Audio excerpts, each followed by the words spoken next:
வணக்கம். ஸ்ரீ சிவசூர்யா ஜோதிட வித்யாலயம் வழங்கும் காலச்சக்கரம். நான் சிவசூர்யா செந்தில்குமார், கோவில் நகரம், கும்பகோணத்திலிருந்து.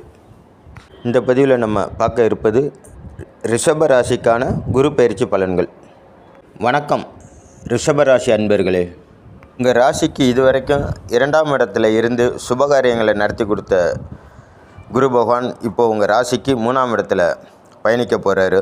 பொதுவாகவே முழு சுபகிரகமான குரு பகவான் உங்கள் ராசிக்கு 3ல் உச்சம் பெற்று பயணிக்கும்போது உங்களுக்கு இதுவரைக்கும் இருந்து வந்த, அதாவது உங்கள் ராசிக்கு 2ஆம் இடத்துல குரு பகவான் சஞ்சாரித்து அவர் பயணிக்கும்போது தடைப்பட்ட காரியங்கள் எல்லாமே இப்போது கண்டிப்பாக நிறைவேறும்.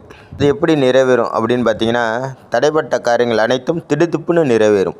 ஏன் அப்படின்னு பார்த்தீங்கன்னா, உங்கள் ராசிக்கு 3ஆம் இடங்கக்கூடிய முயற்சி ஸ்தானத்திலையும் வீரியஸ்தானத்திலையும் பயணிக்கக்கூடிய குரு பகவான், முழு சுபக்கிரகமான குரு பகவான் இப்போ மேலும் புனிதமாகவும் உங்கள் ராசிக்கு செயல்பட போகிறாரு. பொதுவாகவே இந்த 3ஆம் இடம் அப்படிங்கிறது முயற்சி ஸ்தானம், இளைய சகோதர சகோதரிகள் ஸ்தானம். உங்களுக்கு இளைய சகோதர சகோதரி இருந்தால் கண்டிப்பாக உங்களுக்கு திருமணம் கைகூடும். உங்களுக்கு தள்ளி போன சுபகாரியங்கள்லாம் கண்டிப்பாக இந்த குரு பயிற்சியில் நடைபெறும். பொதுவாகவே குரு பகவான் உங்கள் ராசிக்கு 3ல் பயணிக்கும் காலகட்டம் ரொம்ப அற்புதமான காலகட்டம் அப்படின்னு சொல்லலாம். அதே வேளையில் உங்கள் ராசிக்கு 9, 10 கூடைய, அதாவது தர்ம கர்மாதிபதியான சனி பகவான் உங்கள் ராசிக்கு 11ல் குரு பகவான் வீட்டில் பயணிக்கிறாரு. ஆகையினால் இந்த 11ஆம் இடத்துல பயணிக்கக்கூடிய சனி பகவானும் சரி, 3ஆம் இடத்துல பயணிக்க போகிற குரு பகவானும் சரி, உங்களுக்கு பல நன்மைகளை வாரி வழங்க போகிறாங்க. குரு பகவான் ஆனவர் இதுவரைக்கும் உங்கள் ராசிக்கு 2ல் பயணித்தவர். நாளை முதல், அதாவது 26/5/2026 செவ்வாய்க்கிழமை காலை 11:07 முதல் கடகராசியில் பயணிக்க போகிறாரு. அதே வேளையில் அவர் கடகராசியில் பயணித்தாலுமே அவர் இதுவரைக்கும் பயணித்து வந்த நட்சத்திர பாதத்தில் 4ஆம் பாதத்தில் பயணிக்க போகிறார். அதாவது இதுவரைக்கும் கடந்து வந்த புனர்பூச நட்சத்திரம் 3ஆம் பாதத்தை கடந்து 4ஆம் பாதத்தில் பயணிக்க போகிறாரு. இந்த புனர்பூச நட்சத்திரம் அவரோட சொந்த நட்சத்திரம். அப்போது சொந்த நட்சத்திரத்தில் 4ஆம் பாதத்தில் பயணிக்கக்கூடிய குரு பகவான் தன்னுடைய உச்ச வீட்டில் பயணிக்க போகிறாரு. ஆகையினால் இதுவரைக்கும் 2ஆம் இடத்துல பயணிக்கும்போது உங்களுக்கு என்னெல்லாம் மிச்சம் வச்சாரோ அதையெல்லாம் இப்போ கண்டிப்பாக நிவர்த்தி பண்ணி கொடுப்பாரு. இதேபோல் உங்களுக்கு 11ஆம் இடத்துல லாபஸ்தானத்தில் சனி பகவான் பயணிக்கிறாரு. நம்ம குரு பகவானை வச்சு மட்டுமே பலன் சொல்லிட முடியாது, ஏன்னா இதுக்கு சனி பகவானும் ரொம்ப முக்கியத்துவம் வகிப்பார். ஆகையினால் உங்களுக்கு இந்த குரு பயிற்சியை மட்டும் வச்சு பார்க்கும்போது கடந்த காலங்களில் ஏற்பட்ட கசப்பான அனுபவங்களுக்கு இந்த காலம் கண்டிப்பாக ஒரு இனிப்பான செய்திகளை கொடுக்கும். அதேபோல் புதிய முயற்சிகளில் நல்ல வெற்றியை கொடுக்கும்.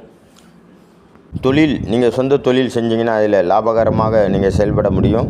உத்தியோகத்தில் இருப்பவங்க மேலும் மேலும் பதவி உயர்வில் முன்னேறி சம்பள உயர்வோடு ஊதிய உயர்வோடு முன்னேறலாம்.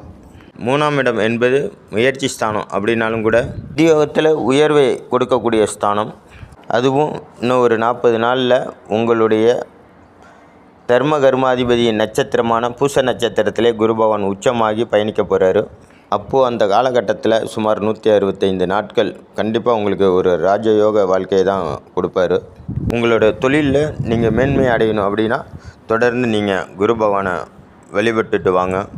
குரு பயிற்சி அன்னைக்கு குரு பகவானுக்கு முள்ளெரும்பு மாலை சாற்றி, மஞ்சள் வஸ்திரம் சாற்றி, கொண்டக்கடலை மாலை சாற்றி உங்கள் பேரில் அர்ச்சனை பண்ணிக்கோங்க. முடிஞ்ச வரைக்கும் குரு பகவானுக்கு அபிஷேக ஜாமான் வாங்கி கொடுங்க. பால், இளநீர், மஞ்சள் பொடி, சந்தனப்பொடி, பன்னீர், தேன், திரவியம், பல வகைகள் இதெல்லாம் வாங்கி கொடுங்க. இது உங்களுடைய தோஷத்தை நிவர்த்தி பண்ணக்கூடிய ஒரு பரிகாரம்தான். கிரகங்களில் முழு சுபரான குரு பகவான் உங்கள் ராசிக்கு 3ஆம் இடத்துல பயணிக்கிற காலகட்டத்தில் உங்கள் முயற்சிகள் எல்லாமே வெற்றி அடையும். அதே வேளையில் அதுலேயும் சில விதிவிலக்குகள் உண்டு. அவர் பயிற்சியான அந்த ஒரு வருட காலமும் உங்களுக்கு ஒத்துழைப்பு கொடுப்பாரான்னு பார்த்தீங்கன்னா கண்டிப்பாக கொடுக்க மாட்டார். நீங்கள் ரிஷபராசி மண்டலத்தில் எந்த நட்சத்திரத்தில் பிறந்திருக்கீங்களோ அதுக்கு தகுந்த பலாபலன்களை தான் இவர் கடகராசியில் பயணிக்கும்போது கொடுப்பார். ஆகையினால் அவர் தான் ஜோதிடர் சொல்லிட்டார் சூப்பராக இருக்கும் அப்படின்னு நீங்கள் தப்பு கணக்கு போட்டுறாதீங்க.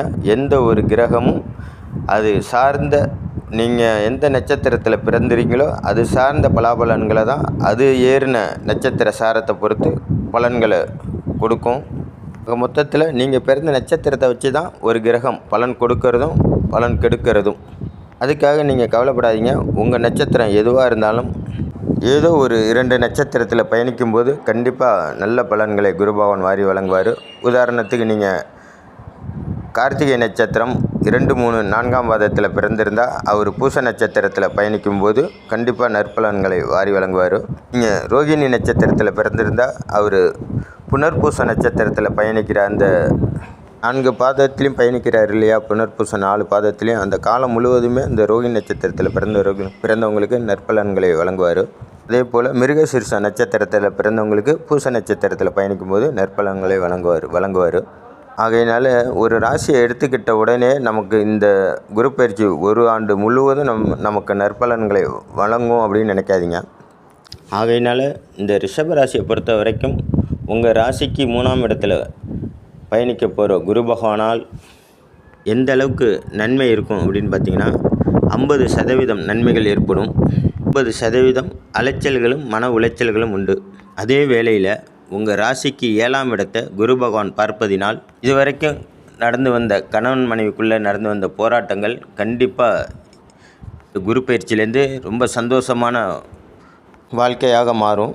கணவன் மனைவிக்குள்ளே ஒரு அண்டர்ஸ்டாண்டிங் ஏற்படும். ஒருத்தரை ஒருத்தர் புரிந்து கொண்டு நடக்கக்கூடிய காலச்சூழல் ஏற்பட்டுவிடும். பெண்ணாக இருந்தால் கணவனால் கண்டிப்பாக நல்ல பலன்கள் ஏற்படும். ஆணாக இருந்தால் மனைவியினால் நல்ல யோகங்களும் பண வரவும் ஏற்படும். அதே போல் உங்கள் ராசிக்கு 9ஆம் இடத்தை குரு பகவான் பார்ப்பதினால் வெளியூர் பயணங்களில் கண்டிப்பாக வெற்றி உண்டு. வெளிநாடு வெளி மாநிலம் போகிறவங்களுக்கு நல்ல சிறப்பான வரவேற்பு இருக்கும். உங்கள் ராசிக்கு 9ஆம் இடத்தையும் பார்க்குறார், 9ஆம் அதிபதியையும் பார்க்குறார். இது ஒரு சிறந்த காலம்தான் உங்கள் ராசிக்கு. அதாவது அவரோட 7ஆம் பார்வையால் மகர ராசி மண்டலத்தை பார்க்குறாரு. அதே போல் அவருடைய 9ஆம் பார்வையால் அந்த மகர ராசியின் அதிபதியை சனி பகவானை பார்க்குறாரு. அப்போ பாருங்கள், உங்கள் 9ஆம் இடம் புனிதம் அடையும். இந்த காலகட்டத்தில் நீங்கள் 9ஆம் இடத்துல ஏற்பட்ட தோஷத்தை நிவர்த்தி பண்ணிங்கன்னா கண்டிப்பாக 100% நற்பலன்கள் வாரி வழங்குவார் குரு பகவான். அதே போல் உங்கள் ஜாதகத்தில் 9ஆம் இடத்தால் பாதிப்புகள் ஏதாச்சும் ஏற்பட்டு இருந்தால் நீங்கள் அதுக்கான பரிகாரம் பண்ணிங்கன்னா அது முழுமையாக இப்போது நீங்கிடும். இந்த பரிகாரமானது 100% வேலை செஞ்சு உங்களுக்கு இந்த 9ஆம் இடத்தில் ஏற்பட்ட பாதிப்பை நீக்கி கொடுக்கும். அடுத்து பார்த்திங்கன்னா உங்கள் ராசிக்கு 11ஆம் வீட்டை, அதாவது குரு பகவானோட சொந்த வீடான தன்னுடைய மீனராசி மண்டலத்தை அவருடைய 9ஆம் பார்வையால் பார்த்து புனிதப்படுத்துகிறார். இப்போ பாருங்கள், உங்களுடைய ராசிக்கு 7, 9, 11ஆம் இடங்கள் சுபத்தன்மை பெறுது. இப்போ பாருங்கள், இந்த 3 வீடுமே உங்கள் ராசிக்கு ரொம்ப ரொம்ப முக்கியமான வீடு. 7ஆம் வீடு களத்திரஸ்தானம். இதுவரைக்கும் தடைப்பட்ட திருமண தடையாக இருக்கட்டும், வேறு நண்பர்கள் கூட்டாளிகள்னால் ஏற்பட்ட பிரச்சனைகளாக இருக்கட்டும், எல்லாத்துக்கும் இப்போது சுமூகமான தீர்வு ஏற்படும். திருமணம் தடைப்பட்ட உடனே அது நடக்கும். அடுத்து 9ஆம் இடத்தை பார்க்குறாரு, பாக்கியஸ்தானத்தை. அடுத்து லாபஸ்தானத்தை பார்க்குறாரு. உங்கள் கையில் எப்போதும் இருப்பு இருக்கிற மாதிரி பண்ணி வைப்பார். இந்த ஒரு காலத்துக்கு நீங்கள் சம்பாதிக்கிறதுலையோ அல்லது தொழில் மூலமாக ஏற்படக்கூடிய லாபத்தையோ கண்டிப்பாக நீங்கள் சேர்த்து வச்சு பலன் பெறலாம். உங்கள் வீட்டில் சுப காரியங்கள், சுப சடங்குகள், இதுபோல் சுப செலவுகள் ஏற்படலாம். வண்டி வாகன யோகம் உண்டு. கண்டிப்பாக புதுசாக நீங்கள் வண்டி வாங்கணுன்னா வாங்கிக்கலாம். பொதுவாக 7, 9, 11ஆம் ஸ்தானங்கள் ரொம்ப ரொம்ப முக்கியமான ஸ்தானம். அந்த 3 ஸ்தானமும் குரு பகவானால் வலிமை பெறும்போது உங்கள் வாழ்க்கை கண்டிப்பாக வளம் பெறும். ஆக இந்த வருடம் முழுக்க உங்களுக்கு இந்த 7, 9, 11ஆம் இடத்தால் வரக்கூடிய நன்மைகள் தங்கு தடையில்லாமல் வந்து சேரும். இதிலேருந்து நீங்கள் தங்கு தடையில்லாமல் வர வேண்டியதெல்லாம் வரணும் அப்படின்னு நினச்சிங்கன்னா குரு பகவானுக்கு அர்ச்சனை பண்ணி அபிஷேகத்தில் கலந்துக்கோங்க. அதோட கூடவே சனி பகவானுக்கும் உங்கள் பேரில் ஒரு அர்ச்சனை பண்ணிக்கோங்க. ஆக மொத்தம் உங்களுக்கு இந்த குரு பயிற்சி கொடுக்கக்கூடிய மார்க் எவ்வளோன்னு பார்த்தீங்கன்னா 50 மார்க்.